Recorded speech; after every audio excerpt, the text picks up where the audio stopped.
क्योंकि उस समय कांग्रेस की गलत नीतियों और सत्ता का सुख भोगने के लिए भारत माँ की भुजाओं को काटने का काम जो कांग्रेस ने किया, वो देश कभी उनको माफ।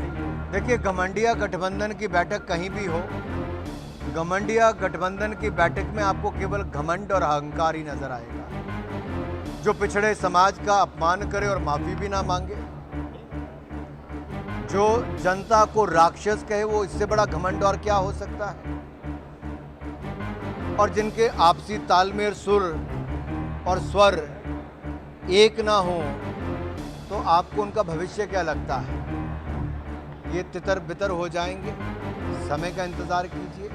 बाकी मैं इतना ही कहूँगा, ये घमंड लेकर जो घमंडिया गठबंधन के नेता चले हैं, ये जनता इनको इनका स्थान एक बार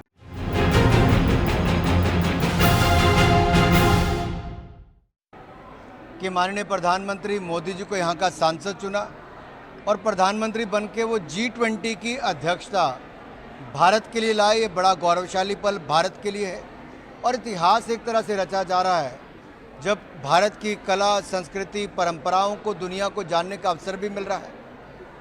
और ये G20 के अंतर्गत जो Y20 यूथ के लिए हो रहा है, आज बनारस में दुनिया भर के यहाँ पर प्रतिनिधि आए हैं और उत्तर प्रदेश के मुख्यमंत्री माननीय योगी आदित्यनाथ जी ने उनको संबोधित भी किया। और ये युवा हमारा वर्तमान और भविष्य भी है। जिन 5 की थीम्स के आसपास चर्चा हुई है, उन पे फाइनल राउंड अब ये 2 दिन रहेगा और फाइनल जो वाइट पेपर और कम्युनिके निकलेगा, वो संदेश एक पूरी दुनिया भर में G20 के माध्यम से जाएगा। हम सबका विश्वास है और ये मानना भी है कि युवा के पास उन लाखों समस्याओं के करोड़ों उत्तर हैं और हम इन युवाओं पर और विश्वास करके चलना चाहिए, उनकी योग्यता पर, क्योंकि इतिहास गवाह है कि आज तक युवाओं ने ही क्रांति लाए हैं, युवाओं ने ही उत्तर निकाले हैं और आज भी वर्तमान की समस्याओं और चुनौतियों से निपटने के लिए उत्तर और दायित्व भी ये दोनों ही युवा ही लेकर आएंगे।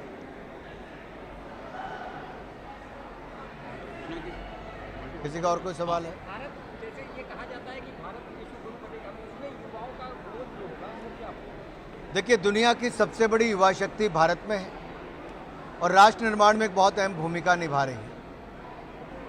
और जब हम भारत को दुनिया की एक बड़ी शक्ति के रूप में देखते हैं, तो मैं यही कहूँगा कि आज भारत एक नए रूप में दुनिया ने देखना शुरू किया है। एक उम्मीद भारत से जगी है और डेमोक्रेसी और डाइवर्सिटी, ये त्रिवेणी जो है, इसका लाभ भारत को मिलेगा।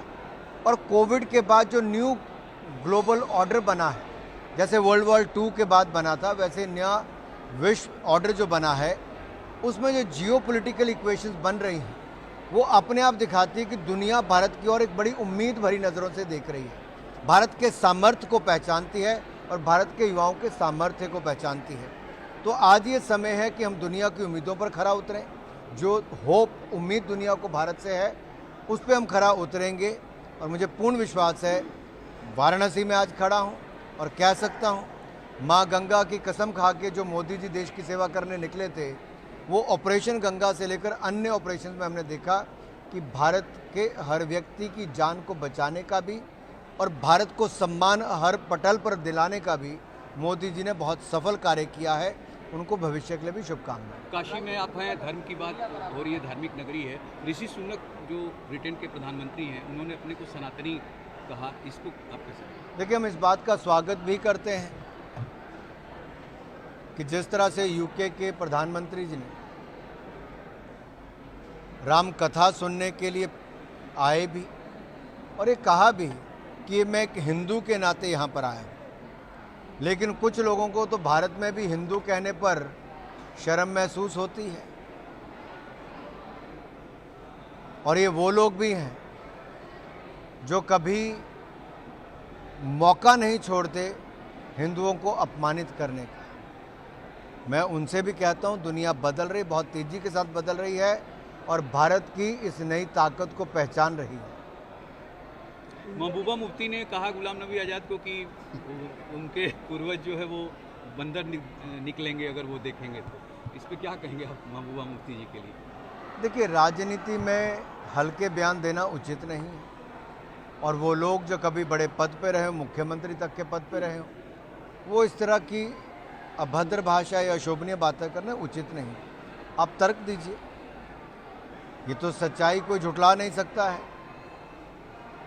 कि कैसे गुलामी के समय धर्मांतरण किया गया, जबरदस्ती किया गया,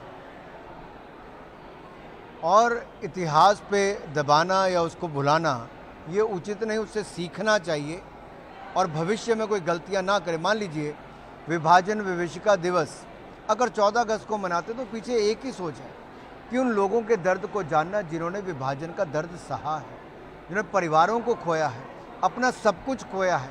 भविष्य में ऐसी स्थिति कभी ना आए, उससे बचने के लिए विभाजन विभीषिका दिवस मनाया जाता है, ताकि भविष्य में ऐसा कुछ ना हो।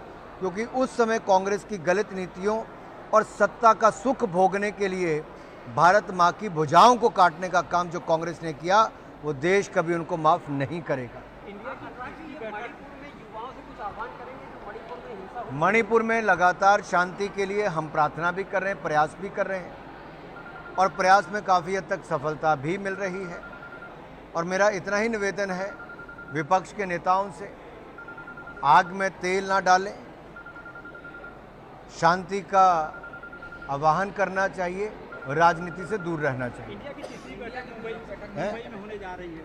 इंडिया की तीसरी बैठक मुंबई में होने जा रही है। देखिए, घमंडिया गठबंधन की बैठक कहीं भी हो, घमंडिया गठबंधन की बैठक में आपको केवल घमंड और अहंकार ही नजर आएगा। जो पिछड़े समाज का अपमान करे और माफ़ी भी ना मांगे, जो जनता को राक्षस कहे, वो इससे बड़ा घमंड और क्या हो सकता है। और जिनके आपसी तालमेल, सुर और स्वर एक ना हो, तो आपको उनका भविष्य क्या लगता है? ये तितर बितर हो जाएंगे। समय का इंतज़ार कीजिए। बाकी मैं इतना ही कहूँगा, ये घमंड लेकर जो घमंडिया गठबंधन के नेता चले हैं, ये जनता इनको इनका स्थान एक बार फिर दिखाए। राहुल गांधी यात्रा निकालने जा रहे हैं फिर से। लोकतंत्र में हर किसी के पास अधिकार है, वो जो चाहे वो करना चाहे।